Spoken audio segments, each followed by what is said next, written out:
What is up, 20 Plus? Welcome back to week number 2 of the official 20 Plus podcast.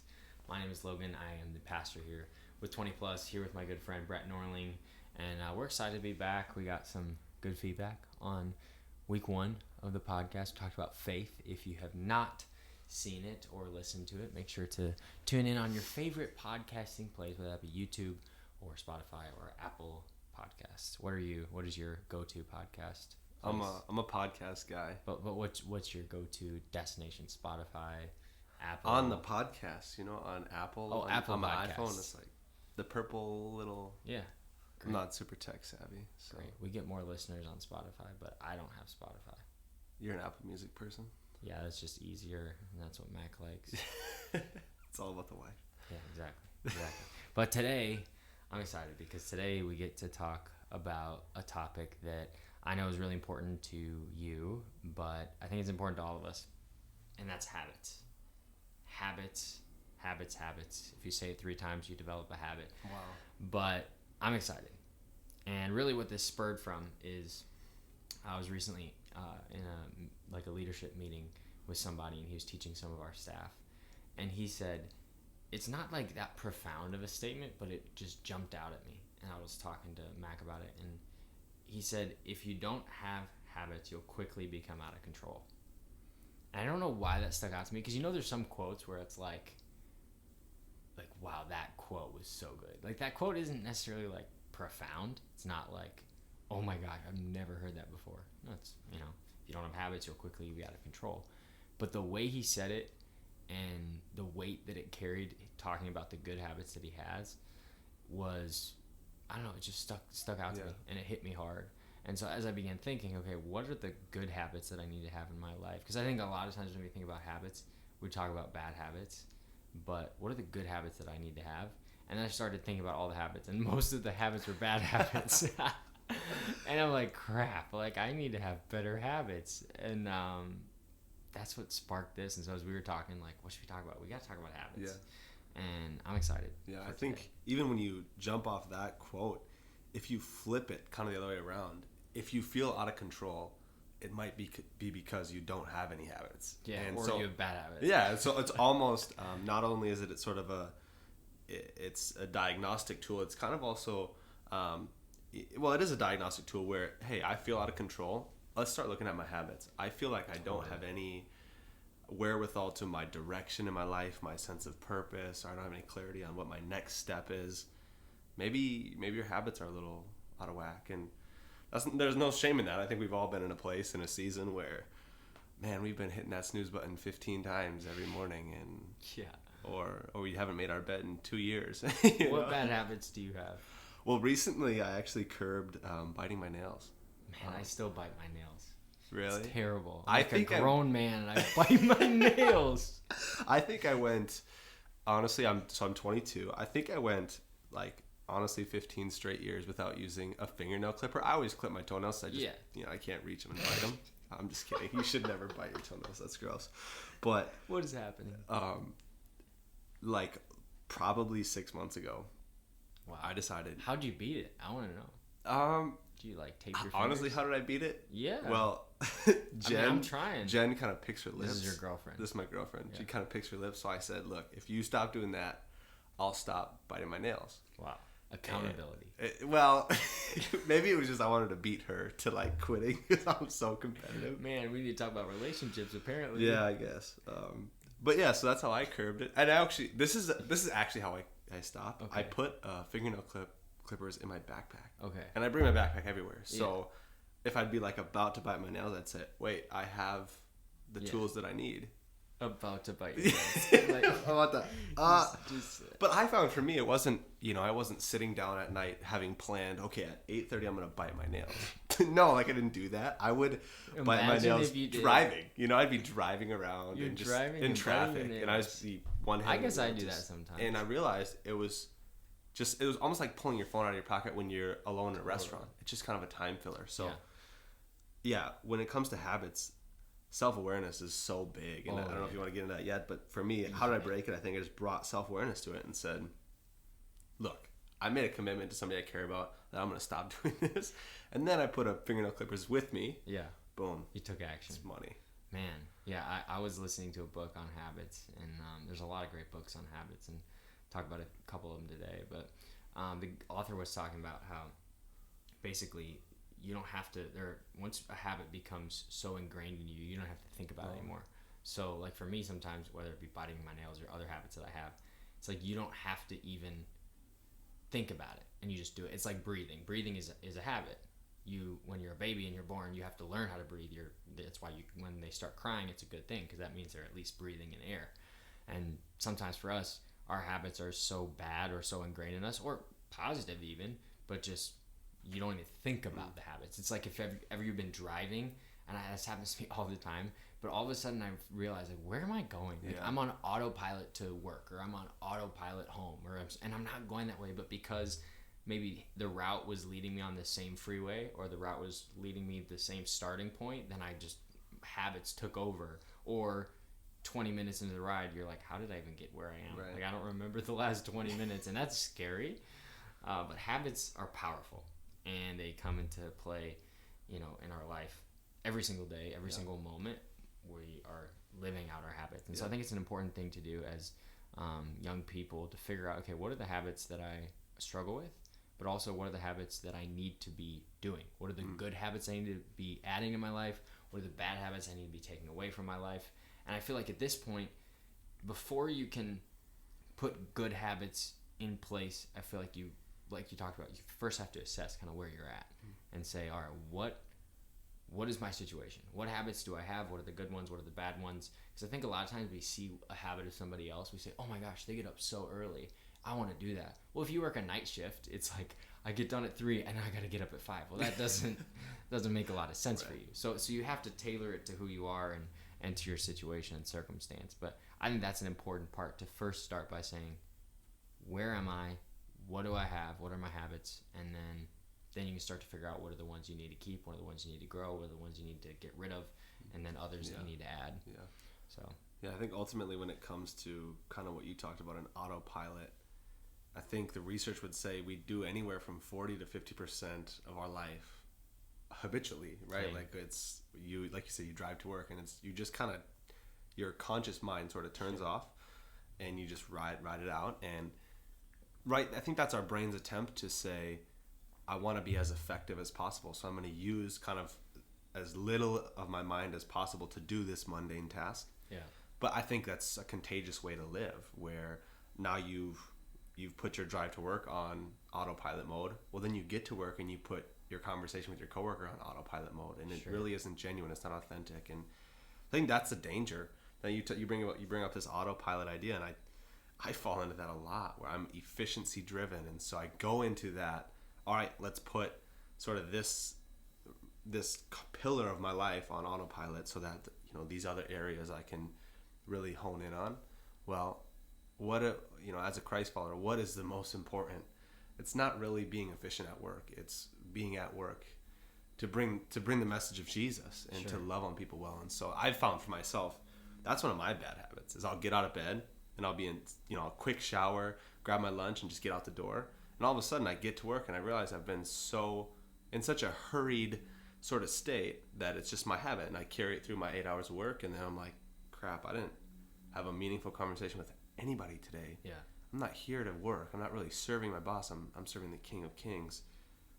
That doesn't make sense. I need to sort of realign that area, and yeah, that autopilot's a big one for me. So Totally. And I think there's another side of that, where if you go to the flip side of the coin, maybe some people would be so focused on, oh, I gotta witness today, or I gotta do this today, where they don't actually get their work done, Right. And then they're so focused on what God's speaking to them, but they can't, listen to their boss, or they can't do the work that they're supposed to do. And so I think what we see in Scripture is God wants us to be great employees. Yeah. God wants us to be great, business owners, great students, whatever it is. But He wants us to do it with the awareness that there are people around us, that it's not about just getting the task done, but it's about getting the task done effectively and recognizing that there's people around us. And one of the best books on habits, I read it recently, is Atomic Habits. It's a popular book right now by James Clear. And I was looking through some of the quotes that I wrote down. Every book that I read, I kind of write down quotes that I liked from it and kind of rate it on how well. And I rated that an A. It was a great book. But one of the things that stuck out to me, one of the quotes I wrote down, it said, "The ultimate form of intrinsic motivation is when a habit becomes a part of your identity." And I think that's so true about habits. And when we talk about intrinsic motivation, you talked about with you and Jen, and you talked about this, how we beat habits. But I think the biggest part about habits is, has it gone into who we are? Yeah. Have we identified to say, that's the person I want to be, that's the girl that I want to be, that's the guy that I want to be, that's the leader that I want to be? And I think that's important to say, I'm not just doing this habit because everybody else told me to do it. I'm not just doing this habit because I read it in a book. I'm not doing this habit, for whatever reason. I'm doing this habit because at the core of who I am, that's who I want to be, or that's who I don't want to be. And when we're talking about 20 plus podcasts here with River Valley, I think it'd be appropriate to think, okay, James Clear, that's really good, but what does the Bible have to say? Because I think sometimes we can read and learn so much, but then we realize most of what the best leadership principles, they come right from Scripture. And so this is a popular verse, and it deals with this same thing. And it's Romans 12:2. Maybe you've heard it before. I'm reading it from the New Living Translation. But it says, "Don't copy the behavior and customs of this world, but let God transform you into a new person by changing the way you think. Then you will learn to know God's will for you, which is good and pleasing and perfect." Wow. And as you read that, he's writing it to the Romans, Paul is, and it's like, God, don't conform to the patterns of this world, be transformed by the renewing of your mind. Like, I can memorize it, like, it's a great verse. And I think sometimes we think, okay, I don't want to be like them, and so I'm going to do the things that God wants me to do. Instead of doing the things that the world does, I'm going to do the thing God wants me to do. And that's true. That is what the verse is saying. But as I was researching this more, it began to take shape. And the word that Paul uses for, like, the behaviors and customs of this world are the practical things that the non-believers or the pagans or just sinners, so to speak, there's a lot of words they use. The word that he's using is for the practical sins and practical, basically daily tasks that the people lived and did in their lives. But then the word that he talks about in changing the way we think, he's actually talking about our identity. And he's saying, don't be so focused on the day-to-day things. Don't be so focused on the things that you see on Instagram or the people that you're trying to compare yourself to or the celebrity status that you just can't live up to. Be focused on the person and the soul that God has given you, the identity of who you are. And in that, that's how you're going to be transformed. That's how your mind's going to change. And then what you're going to do is you're going to see God's will, which is pleasing and perfect. But I think sometimes we think, okay, I'm going to check the box and I'm going to not do those things. I'm going to do those things. But really what God's saying is, it's not about the menial tasks or the practical things. It's about your identity. And I think that's what the James Clear quote is saying. Is it's so powerful when you change it from, oh, I want to do that because somebody else did, to I'm going to do that because that's who I am. Yeah, and I think to connect it to another kind of portion of Scripture that has just kind of struck me lately is just the story of Zacchaeus, where Jesus walks up to Zacchaeus and he's basically said, hey, come down from that tree. I'm going to eat dinner with you. And Zacchaeus was not commanded to do this, but he says, wow, 4 times anything I've wronged anybody, I'm going to give back, and I'm going to give half of all my possessions to the poor. This is his response, but was it prompted by Jesus? No, it was totally intrinsic. It was totally authentic. And what does Jesus say back to him? He says, today salvation has come. And I've just been thinking about that in the context of identity. And even when it comes to faith, Zacchaeus' response was not a mandate. It was a motive. It was intrinsic. It was, I want this because I want to cast a vote to be a certain type of people. James Clear talks about that in his book where he says, hey, if you're trying to change your habits, just start casting small votes. So if that means you want to be a little more neat, wake up and make your bed because that's a small vote towards I am a neat person. It's an identity thing. It's not so much a, hey, every day I'm going to clean my kitchen because this is my goal. I don't want to focus so much on the goal. I want to focus on the person who would attain that goal, who would behave in that way. And so when it comes to this idea of identity behind our habits, it carries so much more weight.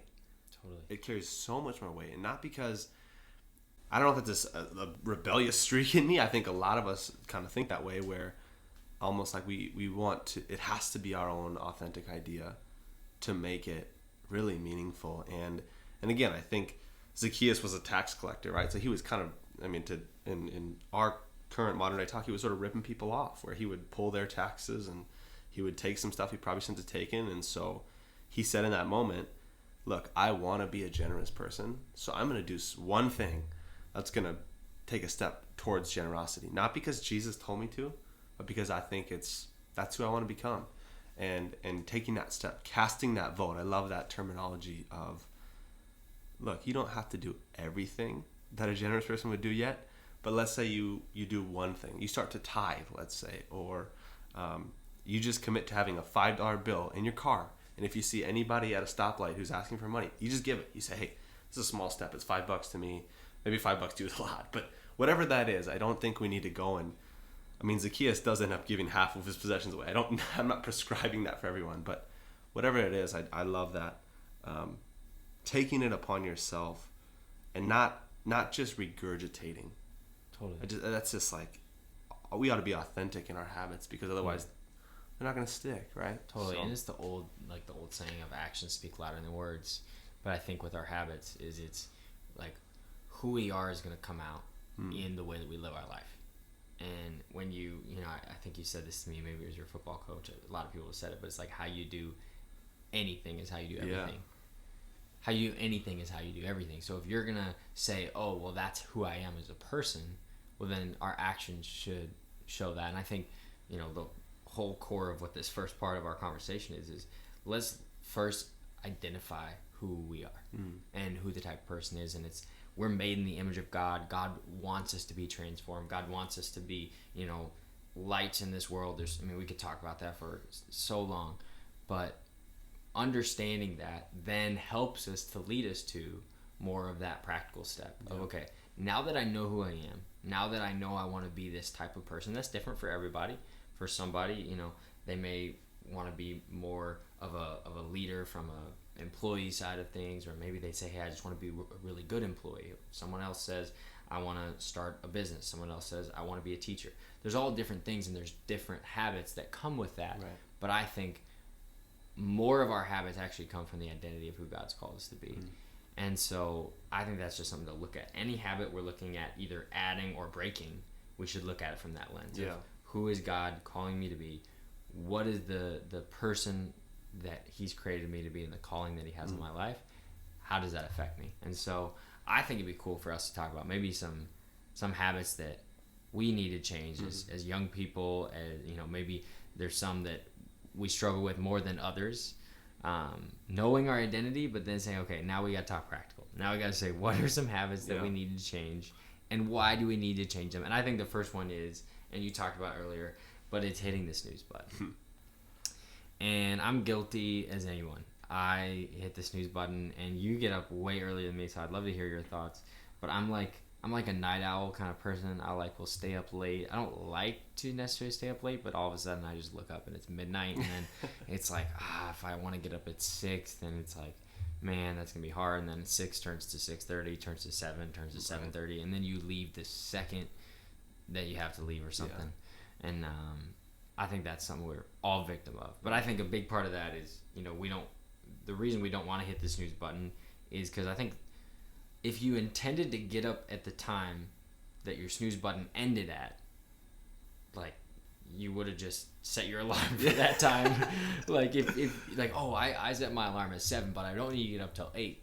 Well, how about we just learn how to get up at 8, right. But then what happens is we end up setting our alarm at 8 and then end up getting up at 9 or whatever. And so I think part of it is we know ourselves, but I think the idea of a snooze button just starts off our day on the wrong place. Yeah. It's like, I'm going to put off my alarm. I'm going to put off my wake up time. Whereas really we should say, no, I'm going to wake up when I'm supposed to wake up. Yeah. And being somebody who gets up early, what do you feel like is... I don't know. What do you feel like that? Yeah, I mean, looks like I think what you talked about before, or just in kind of the beginning there, was I think is important for you. If you're productive at night, I'm not suggesting you become a morning person. and I'm especially not suggesting you stay up till midnight and then wake up at 5, because you do, especially for me, I've learned when it comes to my health, and not just my physical health, I think my emotional health, my mental health, my relational health, my sleep is really critical. And if I'm less than 7 hours on a consistent basis, it's not good. And so that begins, I think, that kind of forms the question, or kind of forms our answer to the question is, where are you productive? For me, when I stay up late into the night, there are two things that happen to me. I get distracted and I start to eat. And so when I find myself up late at night, I'm eating ice cream. It's like, well, I love ice cream and I could eat it for every meal, but that's not who I want to be. So I found, hey, if I just cut out that distraction, or not distraction, but if I just cut out that opportunity, look, now I'm not only getting the right amount of sleep, I'm eating healthier too. And so that's, for me, that's why it works. Another thing, mornings to me, there's a piece about them. I kind of like to be at work before other people. I kind of like to be up when it's dark. I kind of like that. What time did you get to work today? Today? Just tell everybody. I got to work at 5:05 this morning. I was dreaming. Yeah, well, and so that's the thing is if you, and again, I woke up early because I went to bed early. I was in bed at 8 last night. Totally. And so it's, again, I'm not suggesting everyone just transform themselves into a morning person. Yeah. It has to be that understanding of what works. And I think to speak to the snooze button, like you just said, if the first opportunity we have to stay true to our commitment is failed by hitting the snooze button, what's the second opportunity going to be? Yeah. All of a sudden you have a meeting at 9 at work. Well, you show up at 9:03. Well, there's probably a relationship there. And not that we need to be this, super real tough and hard-edged, like I have this and this and this. But I think there is something to be said about when the first decision of the day is a disciplined one. Yeah. It makes it a lot easier. There's kind of momentum in that decision where all of a sudden you get the ball rolling as far as, hey, I am disciplined. Yeah. I'm true to my word. What Scripture says, you let your yes be yes, your no be no. Totally. If at 9:30 you went to bed and set your alarm for 5:30, I mean, that's 8 hours of sleep. But 5:30 comes and you say, well, I'm going to change my word that I said last night. I don't know. I mean, it probably opens the door a little bit to changing your word later. And I'm coming at it maybe like it sounds like I got this down. I don't. I still hit the snooze button. I mean, this morning, I think it just starts first alarm. Yeah, my first alarm went off at 4:10. I was out of bed at 4:20, right? So I hit it once, but that's still, I think, But I think your point here, and I think it's a great one, is you have to be looking at it from like, okay, what do I need to be doing, and how can I be true to myself? Like, yeah. How can I? And now you don't want to be true to yourself to a fault where you're like, oh, I'm just being true to myself and just sleeping for 14 hours. Right. It's not an excuse. Exactly. It's not. You don't become entitled because of your true to selfness. Totally. But in that is, okay, maybe I'm not a morning person, but then why set your alarm at 5 if every single day you're gonna snooze till 7:30? Like, just set it. You're about to annoy your roommates. Exactly, your alarms are going off for 2 hours. Totally. And then you're waking everybody else up, and then you got other issues on your hands. But I think even more importantly than that, it's you have to start the night before. Mm. And not just with the snooze button. This is obviously an example that we're using. But when you are thinking about what time you have to wake up, as you said, you went to bed at like 8 o'clock. But we read a lot about like all the CEOs get up at 5 in the morning, or the best leaders, and I've read that before. But then you look at what time they're going to bed, and it's 8, it's 9, at the latest 10 o'clock. They're still getting sleep. It's just they're getting sleep at different times than we are. And there are few people on the planet that claim that they only need 4 or 5 hours of sleep, and there are some studies that show that. But the majority of our sleep studies show that we really do need like 6 to 8 hours. And so I think for us, it's figuring out, all right, what time do I need to go to bed in order to get up at that time? And then also not feeling guilty about it, because I'm not a 5 in the morning at work kind of person. Right. That's just not me. It's never been me. Maybe it will be me someday, but right now that's not me. But I think there's freedom in knowing, okay, yeah, today's a day where I get to sleep in a little bit later, knowing that I'm going to work a little bit later, or this is a day that I don't have work, so I'm not going to put this pressure to sleep in because that's going to be hard for me. Totally. And I'm going to feel like tired and worn down and not at my best if I'm trying to get myself up before a certain time. Right. But then if I'm staying up really, really late because I know I get to sleep in and I'm still feeling worn down, it's like you have to prepare and look at it from a whole I don't know, like a day perspective or a week perspective, and not think about it as tomorrow I'm going to get up at this time. But then you don't even care about what time you're going to bed. You don't even care about what food you're eating before you go to bed. You're like, and again, it's not just about sleep, but it's about the preparation. Yeah. To what is my goal? What is my desired result? And then in that, what am I going to do to lead up to that? Rather than getting in the moment and saying, you know what, like, I'm going to eat really healthy. But then you don't pack a lunch, and then what happens? You go out and eat fast food. It's just, it's just what we do because we didn't prepare for it. Right. And so I think that's a big part of being disciplined in that area is doing the prep work. Yeah, the prep, I mean, Paul talks about it in, I think it's 1st and 2nd Timothy, where he says, always be ready, right? If you're always ready, you never have to waste your time getting ready. Mm-hmm. And I know that sounds kind of weird because obviously, you know, when it comes to the practical, did you pack a lunch? Did you go to bed on time? You did have to do some prep work. But when the moment then comes, you're not found, well, where's Brett? Oh, he had to go grab lunch quick and now he missed the meeting. Or, oh, he had to step out and make a phone call to get somebody to take care of his, whatever it is, his dog. Or it's like, no, I want to be a type of person that says, I've thought about this in advance and I care about it enough to make a decision to free me to live according, like, on mission. That my life is just a testament to the gospel, not necessarily because I'm preaching the gospel all the time, but because I'm in the moment. I'm authentic. I'm not, you know, I don't find myself having to step out of rooms that I need to be in to take care of something that I should have taken care of yesterday. So, totally. The second one, this is another one, habits we need to change. And this one's a totally different route from kind of that discipline one. But thinking about someone, but not saying anything to them. And what I mean by that is all the time I'll see somebody and I'll think, oh, that's a cool shirt, or man, that was a cool thing that they said at, you know, church the other day, or that, you know, they're just a great person to be around and they lift me up, but I don't ever say anything about it. And the reason why I think that this is a bad habit is because we live in a world where it's tough. It's hard out there, you know, mental health, we're in a really big crisis on that right now. People are down on themselves, suicides are up so high. And I think that we miss opportunities to encourage people. We miss opportunities to say that we love people, to say that we're proud of people, to say that, you know, they give us joy or they make us happy or whatever it is. And so I think that's a habit that we need to overcome and say, when I think about something, when I think about someone, it was in my head, I got to get it out because I want to share it with them. Right.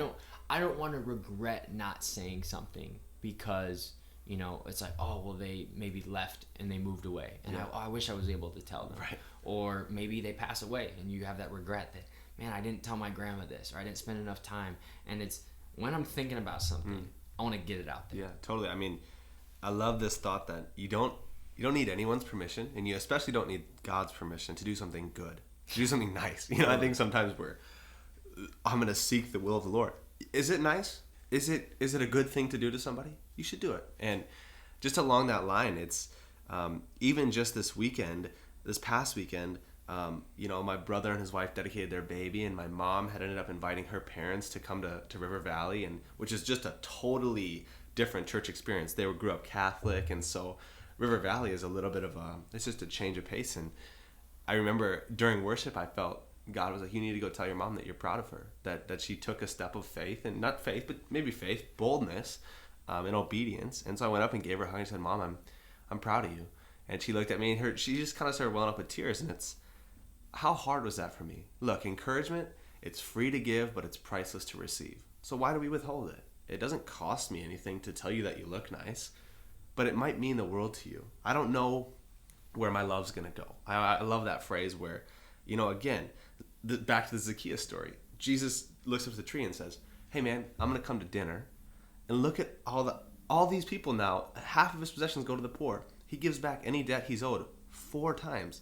But Jesus, I mean, because it was Jesus, maybe he didn't know that was going to happen. But for us, we don't know what God could do through a simple, hey, you need a hug. And maybe they're not a hugger, so they say no. Yeah.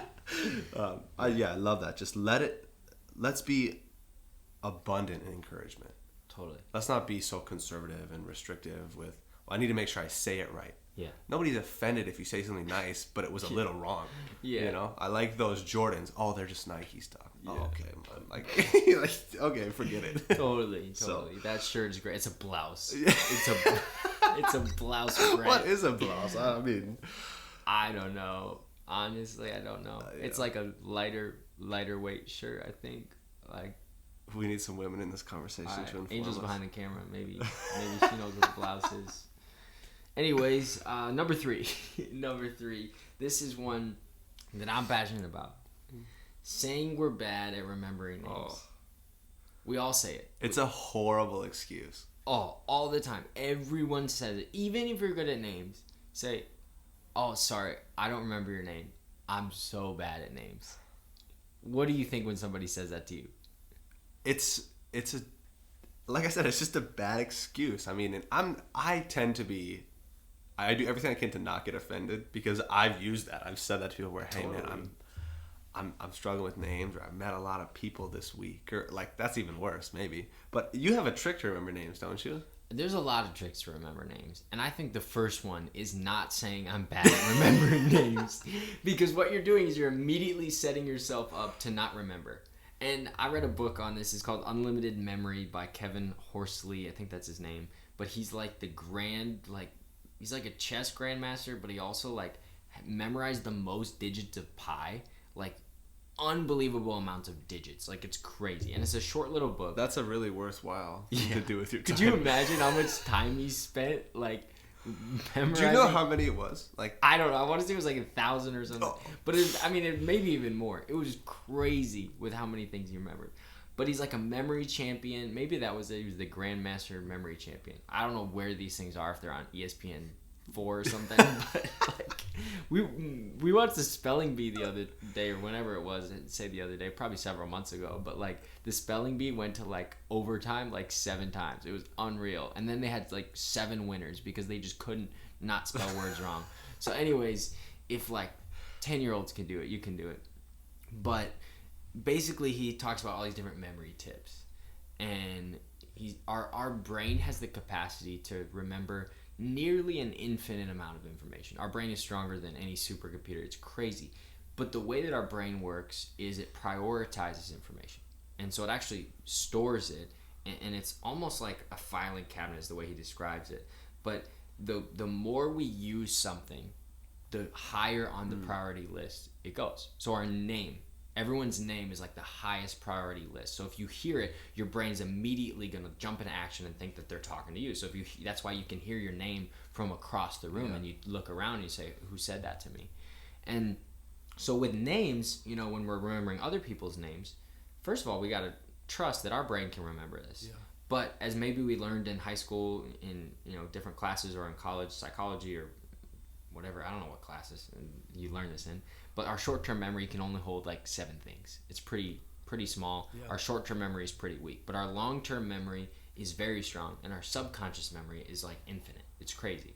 And so the trick is you have to take a name from your short-term memory to your long-term memory. But what usually happens is that we get somebody's name, and within about 6 seconds, we've already forgotten. Yeah.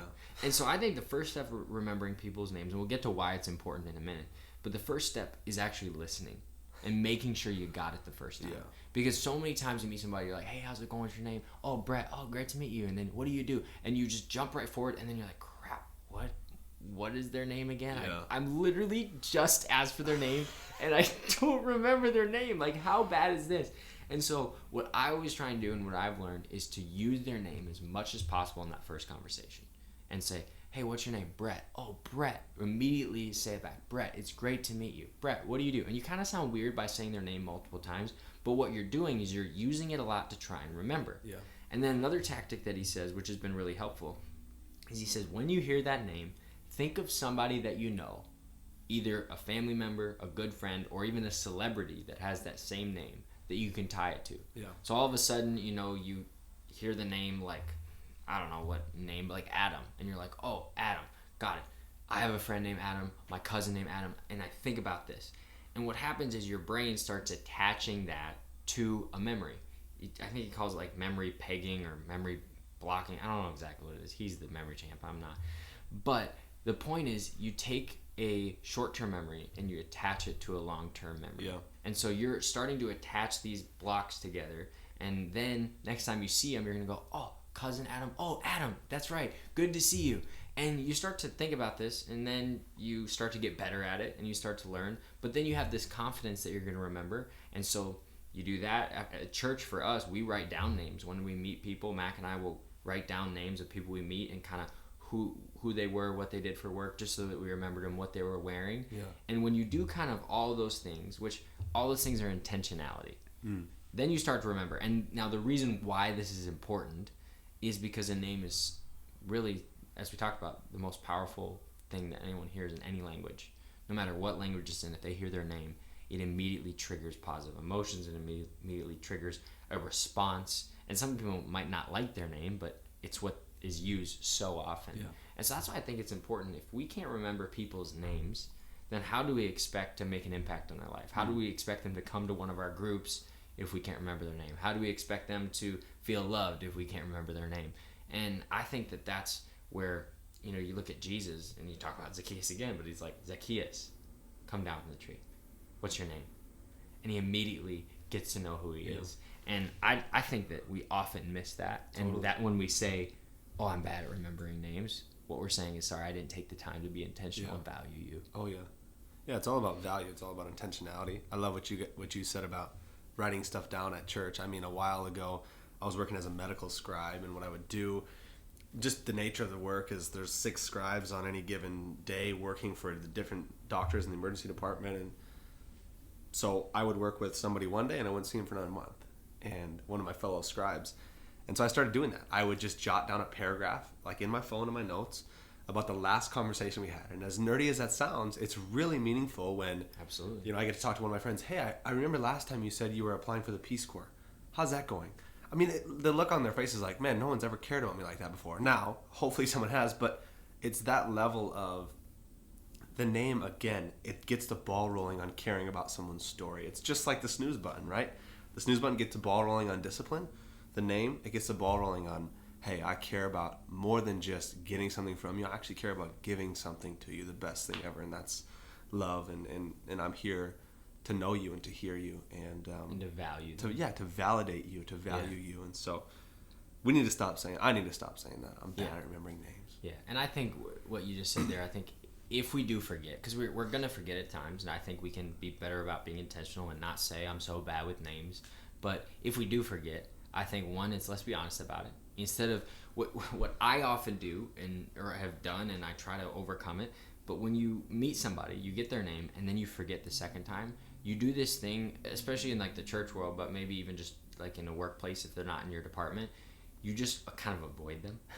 Because you're like, I met them before, and I got their name, and I should know their name. And once I remember their name, then I'll go up and be like, oh, hey, Amy, good to see you. But it's like, crap, I don't know her name.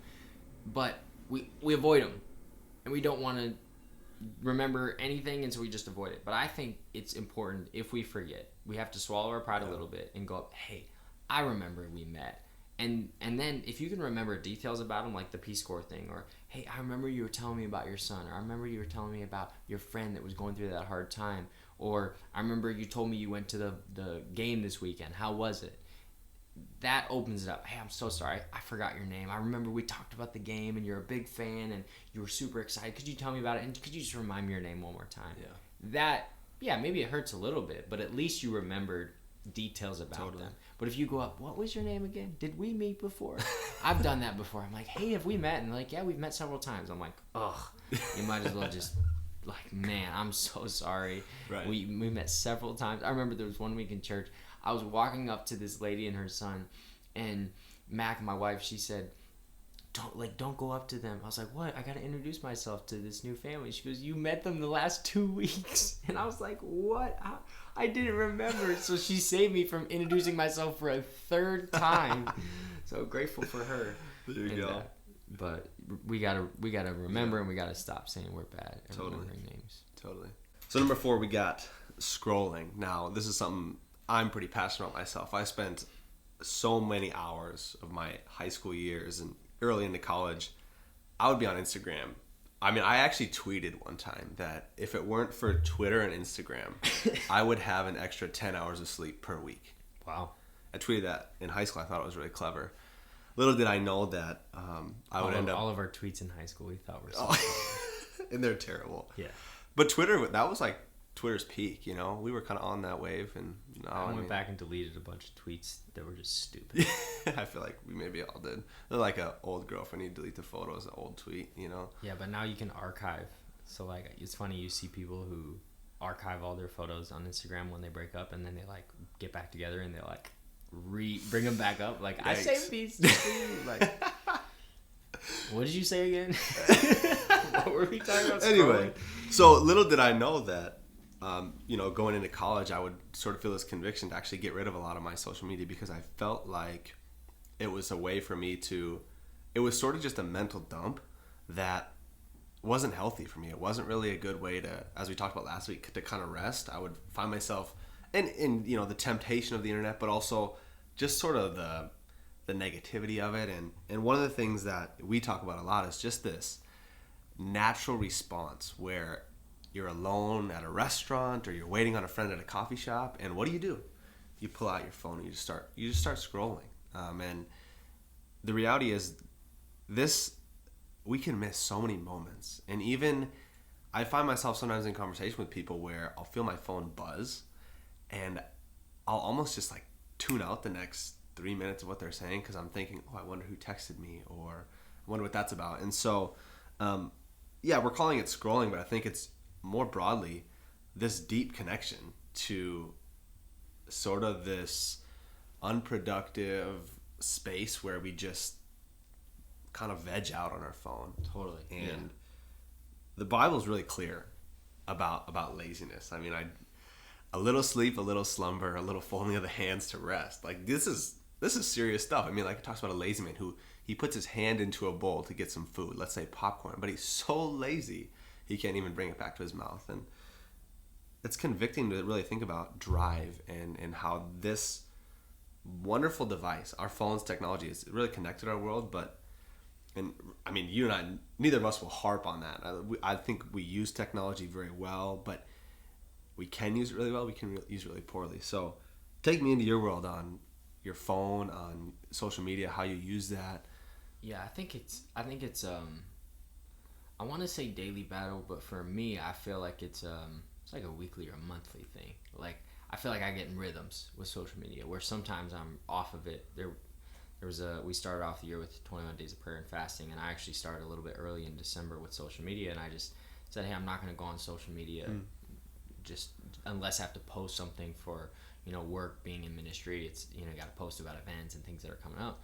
But I just said I'm not going to go on it unless I have to. And so I kind of put it on a folder in a different part. And just as you say that, my phone buzzes next to me. But I put it in a different folder, so it's in a different spot where I'm not thinking about it. And so I think for me that season in December and January and even the rest of this year so far has been really a good season of not scrolling and doing that. But I think when we talk about scrolling, it is it's the scrolling, like you said. It's the just time wasting, unproductive, unfocused even time. And I think for me, scrolling is like that habit that we talked about at the beginning, that it just happens. All of a sudden I end up literally, like, I will do this. It's weird. Like, I'm not as much on Instagram, but like email, I'll just like scroll through my emails. I'm like a zero inbox kind of person. Like Mac, she has like 8,000 unread emails, and it just stresses me out. Wow. But like I'm like, I want it down to zero or as close to zero as I can get it. I don't want to see the badges. I just don't want to do it. So I'll like scroll through my email when I'm like stressed. And Mac will be like, what are you doing? Why are you just scrolling through your email? You're doing nothing productive. It's just this like blind, we just need to be doing something. Yeah. And so I think I'm victim of that with just filling our space. I think a lot of that though comes from when we're, like I said, we're in between moments. I think if we put our head up and looked around, I think we'd experience more. I think we'd, have better relationships. I think we'd have better dinners. I think we'd have better, dates. I think we'd have better lives if we did that. And so when it comes to the habit of scrolling, of, you know, distractions, unproductive distractions, I think that it is going to take strong intentionality to say, I have to literally put this away. It was Valentine's Day recently, and, you know, last week, and we went out to a restaurant, and I gave my coat. They had a coat check, and I gave my coat, and my phone was in my coat. And so we get down to the table, and we had reservations, and we sit down, and I realized that I forgot my phone in my coat. And I look across the table at Mac, and I said, Mac, I forgot my phone in my coat. And she goes, yes! And she knows that means that I'm giving her my full attention. Yeah. And, you know, our marriage is good. Like, we're in a good spot. She just was like, yes, I get your full attention. You know, because things can come up all the time. Right. But I think if that's the response of people we care about to, hey, I'm not going to be distracted, I'm going to focus on you, then shouldn't that be what we desire? You know, shouldn't we want people to have that yes type of feeling? I think the big reason why we end up scrolling is for a actually maybe positive but deceiving reason. The reason why we scroll is because our phone is in our hands. But the reason our phone is in our hands is because we have this pressure that an emergency, or that we're going to be needed, or that I'm going to miss something. It's one of those three things. It's, well, what if that happens? Or what if they need me? Or what if I miss out? And all of those things are taking us away from the moment that we're in. Yeah. But then we actually miss out on the moment we're in, because then we're doing things that are unproductive. Those other three things, I don't want to miss out on that opportunity. Sure, that's a good thing. Or I don't want to not miss out on being needed. Or what if I miss an emergency and my family member gets in a car accident? It's like, that happens how often? Right. And yet we're here with our phones for those reasons, but then we're using it for all the wrong reasons. Right. And so I think that's the question and, you know, thing we need to wrestle with, the tension we need to live in, to say, okay, what am I going to do, or how am I going to process this, to say, yeah, there's all these desires that are taking me away, but the reality is I'm looking at my phone for all the wrong and unproductive things that are taking me away from what's actually important. Yeah, what you just touched on, we make so many excuses to keep it involved, but none of those excuses align with the reason. It's like, you look, it's better to cut your arm off. It's better to poke your eye out. And that's a really extreme version of what we're kind of talking about here, but we're trying to basically loophole ourselves into this hyper connection, when for us, and what you said, where Mac was so excited to hear that your phone wasn't with you, man, what a shame if that's how people we interfaced with at our jobs or at a coffee shop felt. Like, oh, every time I see you, it just kind of feels like, you're really on your phone a lot. Like, but that's a challenge to all of us, and I think for me to let myself, to let go of my excuses, like you said, well, what if, for me, what if my girlfriend gets caught up in something bad and she needs to call me and I need to go help her out? How many times has that happened in the last 6 months? 0.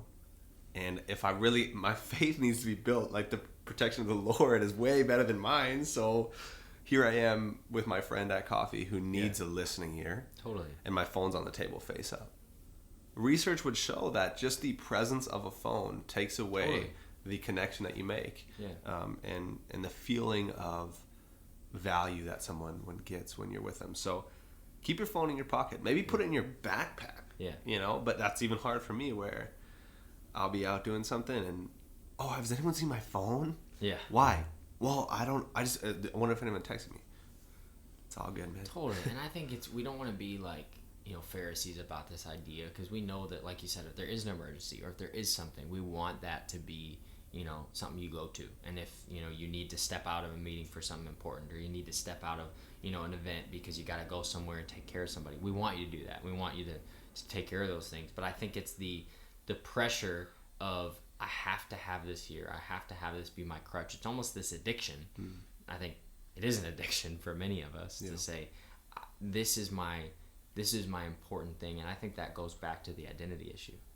To, are we going to be focused on the menial tasks, the daily things, or are we going to be focused on who God's made us to be, which is a person of faith, a person of presence, who's going to be there in the moment, a person who's focused, a person who's attentive, a person who's listening, all of those things. Is that the type of person that we want to be, and are we living that out based upon how much we're scrolling through or how much time we're spending on our phones? Yeah, that's great. Number 5 here, the last one I'm super excited about. One that my dad just hammered into me as a kid. We're just going to talk about a habit we need to change, complaining. And we were talking before when we had John Bevere earlier, last year. It was in September.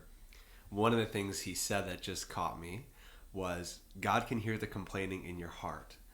And so I feel like I've grown up in a home where verbal complaining, it just didn't happen. My dad, if you complained, he would quote a scripture at you and say, God hates complaining, one of the 7 things. It's like, okay, Dad, I'm done. Yeah. But the reality is, I think complaining or not complaining is sort of like humility, where I think sometimes we can say, I'm a really humble person, but then when you start to analyze your motives, you realize, I don't know if I'm that humble. Whereas complaining, hey, look, I go to church and I serve, but every time I get to church and serve, I kind of grumble that the people next to me aren't serving as hard as me. And it's like, we ought to level up our expectation and our standard where we say, look, we don't need to complain. And there's some things in scripture that make it clear. Complaining it's troublesome. It's almost, I think, also sort of like unforgiveness, where you've heard that phrase where unforgiveness is kind of like you're drinking a poison hoping it kills somebody else. Yeah. And I think complaining is that, where we can actually spoil our experience. Totally. We can spoil an entire moment where God wants to teach us something because we complained that no one else was stacking chairs with us. Man, for me, my heart ought to be a servant's heart, but my servant's heart has turned into a complaining heart. Yeah. And again, probably, I hope no one would say about me, Brett complains a lot. I've made it a value of mine to try to not verbalize those thoughts, but that's not enough. That's not where it stops. And so I'll read the scripture and then you can share a little bit. 1 Corinthians 10, it's actually verse 10 as well, but basically Paul's talking about some of the things that he saw in the church that he was pretty upset with. And in this list, he says a few things that I think today we grimace at. We're like, dang, those are some kind of big sins. And, on the list is sexual immorality, it's idolatry, it's pagan revelry, some of these kind of like, holy crap. And then in verse 10 of chapter 10, it says this, we must not grumble as some of them did and were destroyed by the destroyer. So in this list of, again, what seems like, oh my goodness, how could they be doing that? Paul calls out complaining. And that, I think, just puts weight to, kind of adds some oomph. This is a dangerous topic. Totally. I had this thought on complaining a few days ago, and I worked a really long day. And like a really long day. And I was thinking, man, God, I worked such a long day. I'm tired. I was, giving everything for ministry and all this stuff. And I could sense that heart of complaining. I wasn't verbalizing it, but I was having that attitude, and my heart was starting to shift. And I felt what God was saying to me is, Logan, when you complain, you're actually stealing from me. And I was like, what do you mean? And he said, think about it.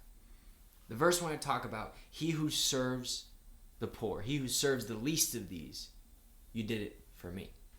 So then, when you're complaining about serving me, when you're complaining about being the best person you can be, being the best dad, being the best mom, being the best, employee, being the best friend that you can be, you're complaining about how hard it is. You're actually complaining about serving me. Wow. And he said, you're stealing from the blessings that I wanted to give you. Wow. You're stealing from the blessings I want to give you here on earth, but even more than that, the blessings that I want to give you in heaven. Because he says, what does he say? He says, those who share and who have the prayers and who are boasting in glory of the glory of themselves, they've received their reward in full. Wow. But those who wait, those who pray quietly, those who pray quickly, those who are not focused on it, and what do? They pray long and quiet. They pray long in the secret place. And yeah, you put in those long hours. You worked really hard. And you know who saw it? God did. Yeah. But immediately when you start complaining, what you're saying is, everyone else, I want you to see it too. I want you to know how hard I worked. Wow. I want you to know what I did. And God said, okay, you wanted your reward here on earth. Okay, you wanted your reward now. That's okay. God's not mad at you about it. But he says, you know what I hate? I hate when you steal the reward that I have for you. I'm not going to beat you up for it. But it would have been so much better if you would have waited. Yeah. It would have been so much better because the blessing that I have for you, yeah, the reward that you got from having someone else pat you on the back and say, oh, yeah, you're a hard worker, or oh, yeah, you're going through a tough time. The feeling that I want to get every day. God says, you know, it would be better for you if you waited because there's a better reward for you. And then all of a sudden, if you start doing it too much, that's where he talks about, you're grumbling, complaining starts to become who you are. Now you're sinning. Changes God's perspective from saying, I had a great reward for you, from now you're stealing from me, and now you're starting to diminish the call that I had on your life, and I gave you that opportunity. I put you in that position or that state you live in, or the job that you have, or the family that you have, and you're complaining about it because you had one tough moment, but I gave you all these things, and God's saying, how could you essentially spit in the face of the call that I put in your life? I don't want to add too much weight to this to make us feel condemned, but I think what God's saying in this is the reason why he put it on that list is he's saying, when that's the spirit of what you have, when that's the spirit of who you are, when that's a habit that we complain all the time, God says, you're missing everything that I put in front of you. All of a sudden, the step that you take, complain. The job that you get, complain. The relationship that you have or don't have, complain. Right. And we become victim of this complaining culture. And God says, the blessings and the rewards that I have for you, I'm not able to give you. And now you're cheapening the call. And then the last one that I think is even the most destructive of all of them, you start to bring others down with you. Yeah. And when you complain, then others start to complain. And especially as a leader or someone of influence, which we all have leadership and influence in different parts of our life, when we start to complain, other people see that about us and they go, oh, well, Brett complains. I complain too. He's a hard worker and he still complains. He was having a tough time at Life Group. He complains. Yeah. He serves really hard, but I remember that time where he complained. And so the habit that is stealing our blessings, that is hurting the heart of God, then bringing down others. Totally. That's where God looks at it. He says, that's sin. That's sin, and you need to get that out of your life. Yeah. And that's why I think he puts the level of weight that he does in 1 Corinthians there, because he's saying it's that important because of all those reasons. Don't complain. Accept the call on your life and see what I'll do through it. Yeah, I think, geez, what you just said is it's even hitting home for me, because I remember my senior year of college. I remember it was, again, I had one of those kind of long days where I just felt like I had worked really hard and nobody noticed. And I feel like I just got home and God just whispered in my heart. He just said, hey, stop living long days and wearing a long face. And I was like, geez. Man, like, I think about somebody who inspires me, my brother Seth. That guy works harder than anybody I know, and you would never know it. He never wants the credit. He never wants the glory. He never wants the pat on the back. And that's what we ought to be. Like, we ought to give our life. Like, I mean, I love what Paul says. It's kind of crazy, but he says, look, I beat my body in submission. You know, I broke myself for the gospel. And I'm over here having, studied for 6 hours straight. Oh, like, who wants to go to ice cream? And not that ice cream's bad. I think we have to have the awareness to reward ourselves. And again, we talked about last week, but to take those moments of rest. But man, we got to stop looking for the credit, because the glory, the credit, the honor, that's not ours. And we're stealing, like you said, we're stealing from God, but we're also stealing from ourselves. And just that thought of, man, if you've had a long day and you find yourself a little bit entitled, pump the brakes. It's not, somebody else probably worked harder. Somebody else probably did more. Even when it comes to like serving at events, I think sometimes I leave and I'm like, dang, I just worked so hard and then it went so fast and I didn't get anything, no pat on the back. And it's like, do you think that you were the only one who put in some blood and some sweat to this. Maybe not blood, actually, but you put in some skin in the game. Yeah. And I think that ultimately it's like, it's not about us, but when we say yes to the call, we're saying yes to the work. But when we don't complain and when we step away from that, we allow other people to lift us up. We allow God to lift us up. We allow his story to be the one that overcomes, and we start, instead of pointing people towards what we can do, we start pointing people towards what he can do. And we say, I know that I did work very hard. Somebody gives you a pat on the back. Somebody praises you. Isn't that cool that God gave me that gift? Isn't that cool that God gave me that strength? And God says, let me get the glory because I can handle it. You won't be able to handle it. Yeah, totally. And that's another conversation. But I think for us, it's, God, examine me.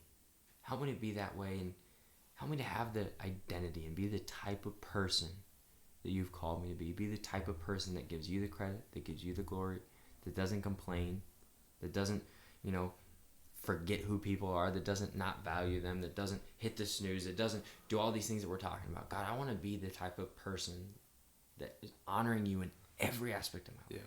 How I do anything, God. I want to do everything that way. I want to be that type of person. Yeah. And so maybe you're listening today, maybe you're watching on YouTube, Spotify, Apple, you're listening, and maybe one of those habits is hitting home, and you feel like, okay, I need to work on that. We're with you.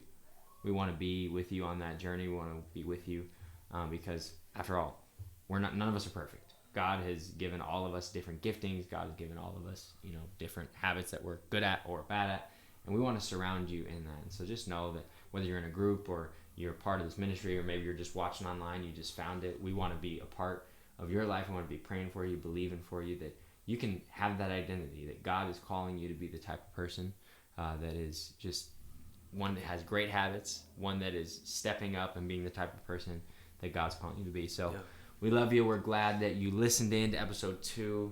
We're pumped to be back. Next week it'll be great. But have an awesome week, and we'll see you back next time.